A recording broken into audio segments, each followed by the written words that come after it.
오늘날의 경제적 시련은 단순히 돈이 없다는 불편함을 넘어 존엄성을 위협하고 있습니다. 밤낮 없이 일하고 정직하게 살았음에도 치솟는 물가와 금리, 그리고 불안정한 고용 환경 앞에서는 무력감을 느끼기도 합니다. 그뿐일까요? SNS를 통해서 쏟아지는 타인의 화려한 일상과 나의 초라한 통장 잔고를 비교하면서 내가 하나님께 복을 받지 못하는 것은 아닐까라는 영적 자괴감에 빠지기도 합니다. 자녀의 교육비, 노후 준비라는 거대한 벽 앞에서 기도가 한숨으로 변하는 순간도 많습니다. 건강은 당연한 권리가 아니라 하나님의 은혜인 것을 뼈저리며 느끼는 순간도 있습니다. 갑작스러운 암 진단이나 또한 만성질환은 본인뿐만 아니라 온 가족의 삶을 송두리째 흔들어 놓기도 합니다. 낫게 해달라고 간절히 기도를 드리지만 침묵으로 돌아오는 것 같을 때 우리는 깊은 영적 침체에 빠지기도 합니다. 현대인들은 겉으로는 평온해 보이지만 속은 타들어가는 정신적 고통에 시달립니다. 교회 안에서조차 믿음이 부족해서라고 오해할까 봐 가면을 쓰고 버티는 사람들도 종종 있습니다. 가장 큰 위로가 되어야 할 관계가 가장 날카로운 칼이 되어 돌아올 때 그 상처는 깊고 오래 갑니다. 부부간의 갈등, 대화가 끊긴 자녀와의 관계는 집이 안식처가 아니라 감옥과 같이 되어버립니다. 믿는 가정이라고 하는 타이틀이 오히려 짐이 되어 누구에게도 말 못할 속사정이 있어 속앓이를 합니다. 세상에서 상처받고 찾아온 교회에서조차 사람에게 실망하고 마음을 닫아버리는 경우도 생깁니다. 사랑해야 한다는 당위성과 미움이 교차하는 지점에서 우리는 방황하게 됩니다. 이러한 인생 속에서 도저히 이해할 수 없는 거대한 벽을 만날 때가 있습니다. 오늘 예레미야 애가의 배경은 성경에서 가장 철저한 눈물의 역사입니다. 예루살렘 성벽은 무너졌고 성전은 불탔으며 사랑하는 사람들은 포로로 끌려갔습니다. 예레미야는 그 폐허 위에서 하나님을 향해 울부짖습니다. 그러나 놀랍게도 오늘 본문은 이 비탄의 절정에서 소망을 노래하고 있습니다. 고난 그 자체는 고통스럽지만 하나님께서는 그 고난 뒤에 숨겨진 영적 원칙을 우리에게 가르쳐주고 있는 것이 오늘 본문의 내용입니다. 바로 고난의 한복판에서 노래를 부르게 한다라고 하는 것입니다. 오늘 우리는 이 본문을 통해 우리가 겪는 모든 고난에 흐르는 하나님의 섭리가 무엇일까 깨닫는 시간이 되었으면 합니다. 그렇다고 한다면 고난에 따르는 원칙이 뭘까요? 첫 번째는 감당치 못할 고난은 없다는 원칙입니다. 이 말은 고난이라고 하는 것은 제한되었다라고 하는 것입니다. 요한복음 16장 33절은 말씀합니다. 우리 다 같이 읽어볼까요? 이것을 너에게 이르는 것은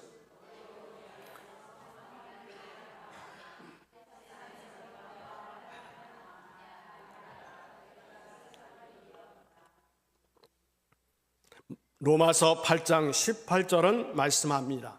생각하건대 현재의 고난은 장차 우리에게 나타날 영광과 비교할 수 없도다. 성경은 고난이 없는 삶을 약속하지 않지만 고난 속에서 반드시 이길 힘을 주시겠다고 약속합니다. 고난은 개인의 한계를 시험하는 동시에 이것을 극복하는 과정에서 숨겨진 능력과 지혜를 끌어내 줍니다. 그렇기 때문에 고난의 크기보다 그것을 바라보는 믿음의 힘이 중요합니다. 하나님은 우리의 상황이 정리된 후에 찾아오시는 분이 아닙니다. 개판이 된 우리 삶의 한복판에 이미 함께 계시는 분이 하나님이십니다. 우리가 겪는 모든 일에 하나님은 언제나 변함없이 함께 하십니다. 지금 여러분이 겪는 그 구체적인 고난은 결코 여러분이 잘못해서 저주를 받는 것이 아니라 하나님이 여러분을 가장 깊이 만나고 싶어 하시는 초대장일 수 있습니다. 어떤 고난도 영원하지 않습니다. 그렇기 때문에 우리에게 다가오는 혹독한 고난 앞에서 우리는 하나님만 바라봐야 합니다. 본문 26절은 말씀합니다. 사람이 여호와의 구원을 바라고 잠잠히 기다림이 좋도다. 여기서 잠잠히 기다림이 좋다는 것은 단순히 포기하라고 하는 뜻이 아닙니다. 이 고난의 마침표를 찍으실 분이 하나님이신 것을 신뢰하며 내 힘으로 상황을 억지로 바꾸려고 하지 않는 태도를 의미합니다. 우리가 고난 앞에서 가장 먼저 무너지는 이유가 뭘까요? 이 터널이 언제 끝날지 모른다는 두려움 때문입니다. 하지만 성경은 고난이 무한정 지속된다라고 말하지 않습니다. 오늘 본문 31절은 분명히 말씀합니다. 이는 주께서 영원토록 버리지 아니하실 것이다 라고 말씀하고 있습니다. 그렇다고 한다면 우리가 고난의 무게를 견디는 힘은 무엇일까요? 우리와 함께 하신 하나님이 우리에게 힘을 주시기 때문에 우리는 어떠한 고난도 견딜 수 있습니다. 지금의 고난의 무게는 결국 여러분을 더 깊고 단단한 사람으로 만들어낼 것입니다. 우리를 더욱더 단단하게 만드시기 위해서이지 우리를 부수기 위해서가 아니라고 하는 것입니다. 고난은 고통과 괴로움이 아니라 나를 더욱 하나님께로 나아가는 힘을 길러줍니다. 하나님은 감당할 수 있는 사람에게 그에 걸맞는 무게를 맡기시는 분입니다. 우리가 지금 이 자리에 서 있다는 것은 하나님께서 보시기에 우리가 이 고난을 넉넉히 이겨낼 수 있는 믿음의 근력이 있다고 판단하셨기 때문입니다. 고린도전서 10장 13절은 말씀합니다. 우리 한번 다 같이 읽어볼까요? 사람이 감당할 시험 밖에는 너희가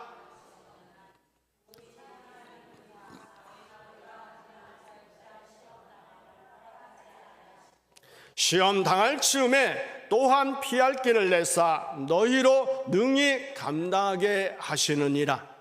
이 구절의 핵심은 뭘까요? 인간의 의지가 아니라 하나님의 성품에 있다라고 볼 수가 있습니다.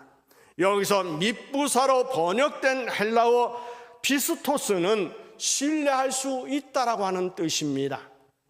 고난의 강도는 우리가 정하는 것이 아니라 우리를 가장 잘 아시는 하나님께서 우리 하나님의 신실하심 안에서 모든 것을 조절하신다라고 하는 것입니다.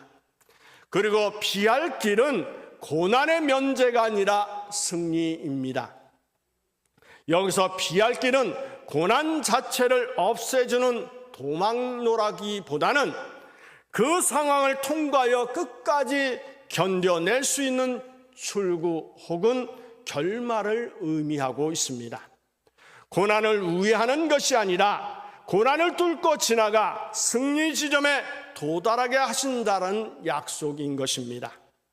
하나님은 우리가 감당할 수 없을 정도로 우리를 방치하지 않으시며 우리가 겪는 모든 과정은 결코 헛되지 않고 그리스도의 형상을 닮아가는 영광스러운 결론으로 만들어 가십니다. 고난은 우리를 파괴하기 위한 도구가 아니라 불신앙을 제거하고 완전한 믿음으로 만들어가기 위해 그러한 과정을 겪는 하나님의 거룩한 용광로와 같다고 볼 수 있습니다. 이런 믿음의 확신이 있을 때 우리는 고난 중에도 찬송할 수 있습니다. 두 번째, 의미 없는 고난은 없다는 원칙입니다. 우리가 고난을 당할 때 당연히 당하는 것 같지만 반드시 고난 속에는 어떤 의미가 있고 하나님의 뜻과 섭리를 이루어 간다라고 하는 것입니다. 다만 우리가 눈에서 깨닫지 못할 뿐이지 우리가 성장한 뒤에는 그 고난의 의미를 터득하게 됩니다. 야고보서 1장 2절부터 4절은 말씀합니다. 내 형제들아, 너희가 여러 가지 시험을 당하거든 온전히 기쁘게 여기라. 이는 너희 믿음의 시련이 인내를 만들어내는 줄을 너희가 알미라. 인내를 온전히 이루라. 우리 다 같이 읽겠습니다. 이는 너희를 온전하고 구비하여 조금도 부족함이 없게 하려 함이라. 믿으시기 바랍니다. 의미 없는 고난은 없다는 말은 고난에는 목적이 있다라고 하는 말입니다. 로마서 8장 28절은 말씀합니다. 우리가 알거니와 하나님을 사랑하는 자 곧 그의 뜻대로 부르심을 입은 자들에게는 모든 것이 합력하여 선을 이룬다라고 말씀하고 있습니다. 이 구절은 단순히 다 잘 될 거야 라고 하는 낙관론이 아닙니다. 헬라어 원문상을 보면 주어는 하나님으로 되어 있습니다. 하나님께서 모든 상황, 성공, 실패, 심지어 고난과 아픔까지도 하나로 엮어 주도적으로 이끌어 가신다는 의미입니다. 여기서 모든 것에는 우리가 이해할 수 없는 비극과 상처도 포함됩니다. 오늘 본문 27절은 말씀합니다. 사람은 젊었을 때에 멍에를 매는 것이 좋으니 라고 합니다. 우리는 고난이라고 하는 멍에 속에 숨겨진 하나님의 설계를 믿어야 합니다. 세상은 고난을 재수없는 일 아니면 사고로 치부하지만 우리에게 고난은 하나님의 학교입니다. 하나님께서 우리 인생에 멍에를 주실 때는 반드시 이유가 있다라고 볼 수 있습니다. 고난을 통해 교만을 꺾으시는 과정일 수 있습니다. 또한 내심으로 살 수 있다고 하는 착각을 내려놓게 하시는 고난일 수도 있습니다. 또한 고난이 방향을 수정하는 도구일 수도 있습니다. 잘못된 길로 가던 우리를 고난이라는 멍에를 통해 생명의 길로 인도하십니다. 그래서 우리에게 고난이 올 때 우리는 겸손과 인내가 필요하다라고 하는 것을 알아야 합니다. 본문 29절은 말합니다. 입을 티끌에 댈지어다 혹시 소망이 있을지로다. 이 말씀은 극도의 낮아진 것을 뜻합니다. 의미 없는 고난이라면 우리는 절망하고 끝나겠지만 그 끝에 소망이 있다는 것은 이 고난이 우리를 정결하게 만들고 거룩하게 만들어가는 거룩한 프로세스가 된다라고 하는 것을 증명하고 있는 것입니다. 세 번째, 고난은 하나님의 사랑이 동반된다라고 하는 원칙입니다. 이사야 41장 10절은 말씀합니다. 우리 다 같이 읽어볼까요? 두려워하지 말라, 내가 너와 함께함이라. 놀라지 말라, 나는 내 하나님이 됨이라. 내가 너를 굳세게 하리라. 참으로 너를 도와주리라. 참으로 나의 의로운 오른손으로 너를 붙들리라. 헨리 나우엔이라고 하는 사람은 고난을 단순히 피해야 할 불행이 아니라 하나님과 더 깊이 연합하고 인간성을 회복하는 변화의 통로라고 말을 했습니다. 그러면서 고난이 막다른 골목이 아니다라고 강조하였습니다. 예수 그리스도의 십자가가 부활로 이어졌듯이 우리의 고난도 결국 영광스러운 생명으로 나아가는 과정이라고 이야기했습니다. 그렇기 때문에 고난은 제거해야 할 장애물이 아니라 영적 성숙을 위해 통과해야 할 필수적인 여정이라고 이야기를 했습니다. 그래서 헨리 나우엔에게 고난이란 우리를 하나님의 사랑으로 더 깊이 밀어넣는 부드러운 손길과 같다라고 그는 정의했습니다. 그리고 우리의 상처는 하나님이 우리 안으로 들어오는 통로이며 동시에 우리가 세상으로 나가는 문이라고 그는 이야기하였습니다. 오늘 본문 32절은 말씀합니다. 그가 비록 근심하게 하시나 그의 풍부한 인자하심에 따라 긍휼히 여기실 것임이라고 말씀하고 있습니다. 많은 사람들은 고난이 닥치면 질문을 합니다. 고난 속에서 이야기합니다. 하나님이 나를 사랑하신다면서 왜 어떻게 이렇게 이러실 수 있습니까? 라고 하는 것입니다. 그러나 본문 33절은 하나님의 본심을 분명히 말씀하고 있습니다. 우리 다 같이 읽어볼까요? 주께서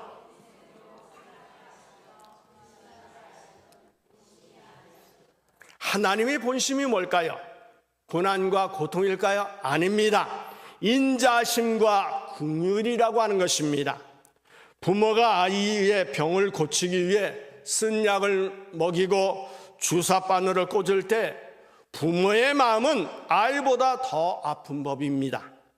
고난의 현장에 언제나 하나님은 함께 계십니다. 히브리어로 인자심은 변치 않는 언약적 사랑을 뜻합니다.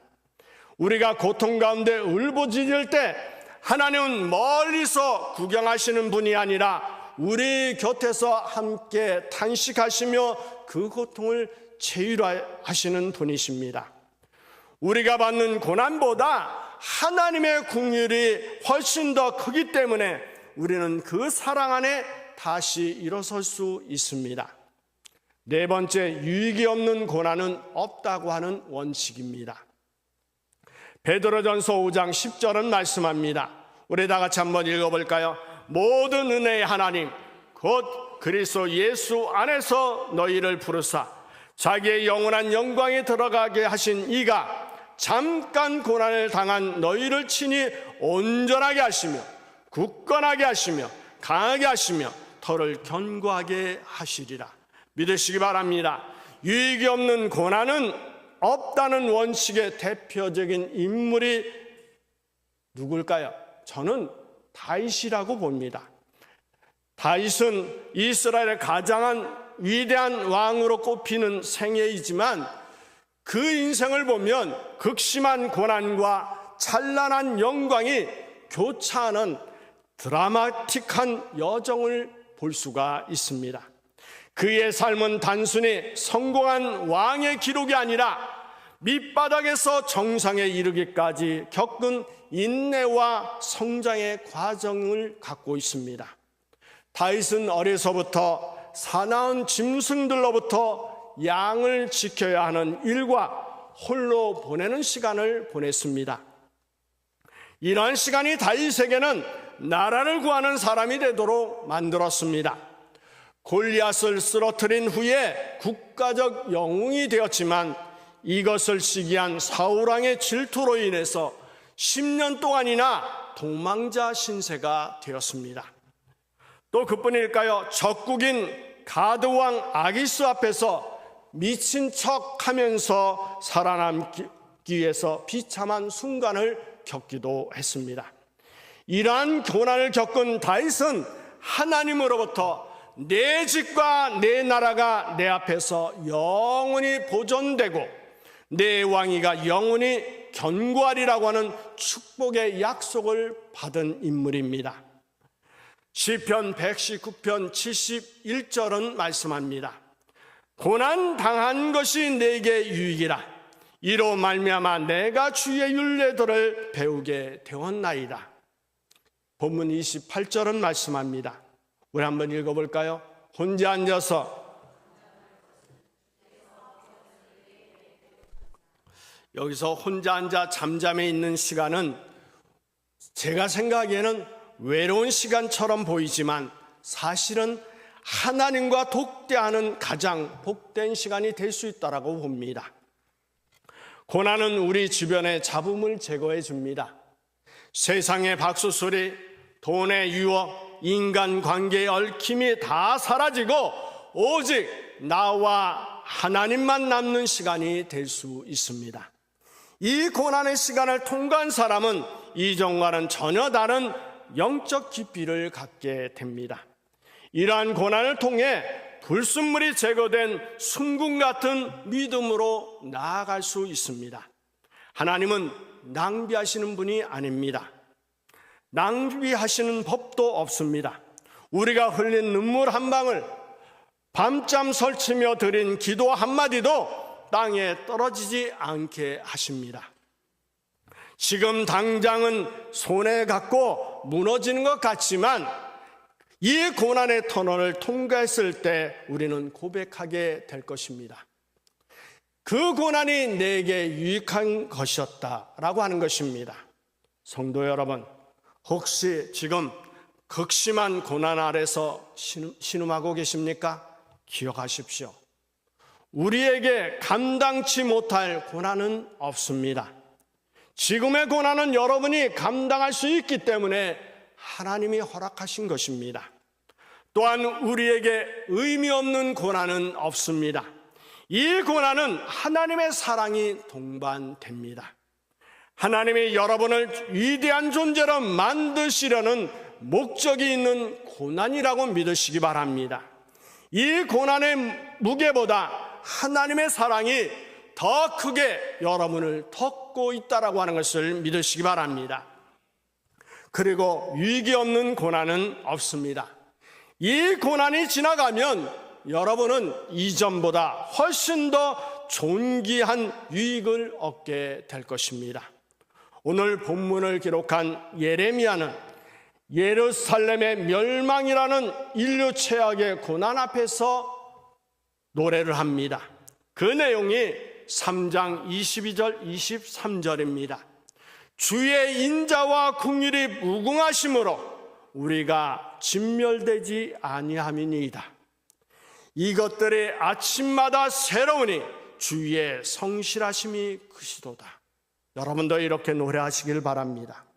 시편 23편 4절은 말씀합니다. 내가 사망의 음침한 골짜기로 다닐지라도 해를 두려워하지 않을 것은 주께서 나와 함께 하심이라. 주의 지팡이가 막대기가 나를 안위하시나이다. 빌립보서 4장 6절은 말씀합니다. 아무것도 염려하지 말고 기도와 간구로 너희 구할 것을 감사함으로 아뢰라. 고린도후서 1장 3절 4절은 말씀합니다. 우리 다 같이 힘차게 읽을까요? 찬송하리로다. 그는 우리 주 예수 그리스도의 하나님이시여 자비의 아버지시여 모든 일의 하나님이시며 우리의 모든 환난 중에서 우리를 위로하사 우리로 하여금 하나님께 받는 위로로서 모든 환난 중에 있는 자들을 능히 위로하게 하시는 이시로다. 오늘 이 고난에 따른 원칙이 여러분의 삶에 다시 일어설 용기가 되기를 축복합니다. 우리의 고난 중에 함께 하시는 하나님을 신뢰하며 끝까지 승리하는 여러분이 되시기를 예수의 이름으로 축원합니다.